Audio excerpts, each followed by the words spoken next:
Saludos mis gatitos from my recording studio on the Riverwalk in beautiful San Antonio, Texas.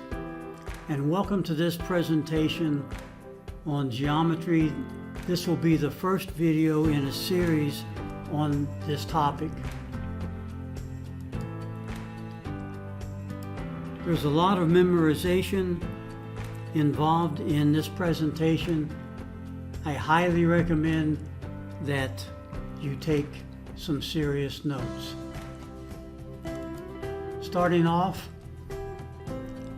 the definition: lines that don't intersect or cross are called parallel lines. An example of parallel lines are railroad tracks and rows in a movie theater. Lines that intersect or cross at 90-degree angles are said to be perpendicular.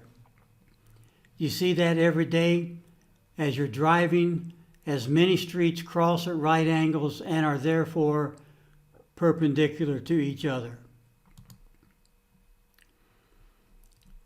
The measure of a straight line, that's that yellow line in this case, the measure of the angle of a straight line is said to be 180 degrees. The measure of an angle is designated by this symbol. For instance, the measure of some angle A that is 180 degrees may be written as M angle A equals 180 degrees.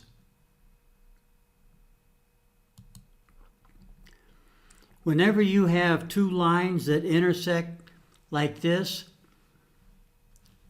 the measure of angle A when summed with the angle B equals 180 degrees. When two angles sum to 180 degrees, the angles are said to be supplementary.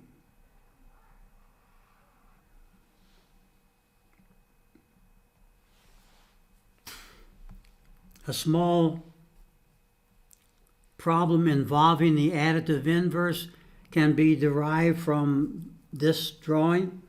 So you have angles A and B, and they are supplementary, and the measure of angle A is 120 degrees. Wanted is the measure of angle B, such that these two angles are supplementary. The solution, right? We know that the sum of the two angles, since they are supplementary, is 180 degrees. Then we substitute the measure of angle A into that equation to get this. Then we use the additive inverse to get the measure of angle B all by itself. We subtract 120 from each side of the equation, and we're left with the measure of angle B equals 60 degrees.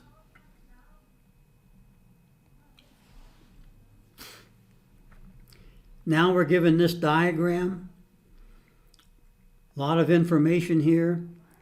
The line that crosses the two parallel lines is, not is, but is called a transversal.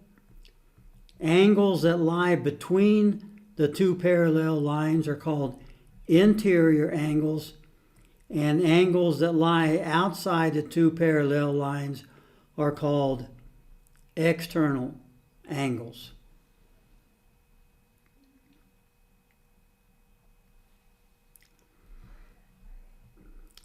Each big angle in this diagram has the same measure or size as any other big angle.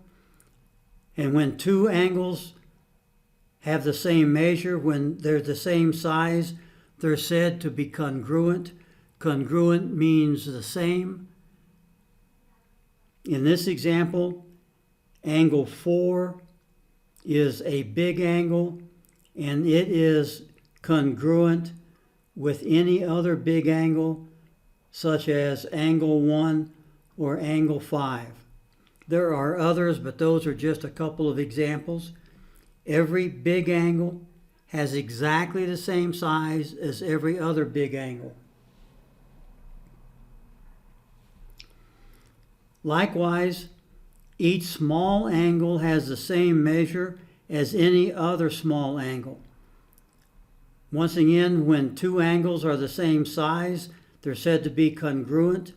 In this example, angle 2 is a small angle, and it is congruent with a couple of other angles. Angle 3, for instance, is congruent with angle 2.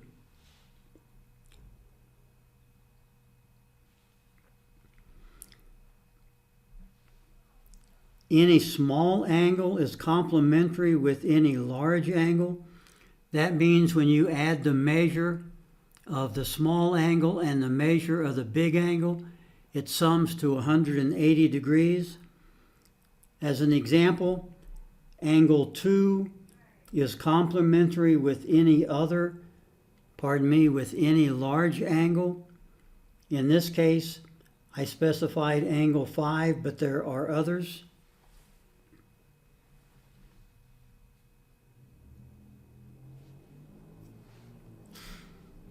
Angles diagonally across a point of intersection are called vertical angles.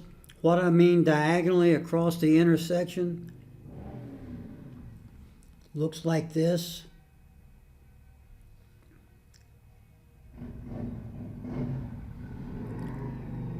As an example, angles 2 and 3 are vertical angles, and angles 1 and 4 are vertical angles.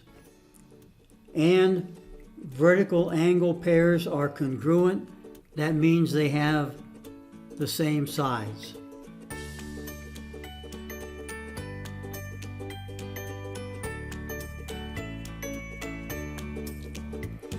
With all of that said, there'll be a few problems for you to do. They'll be in the Edpuzzle problem set. So, at the end of the day, that was a lot to say, but there's only one thing left to say, and that is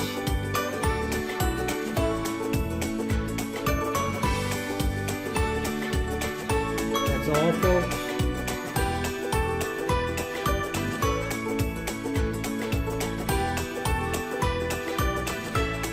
Thanks for watching.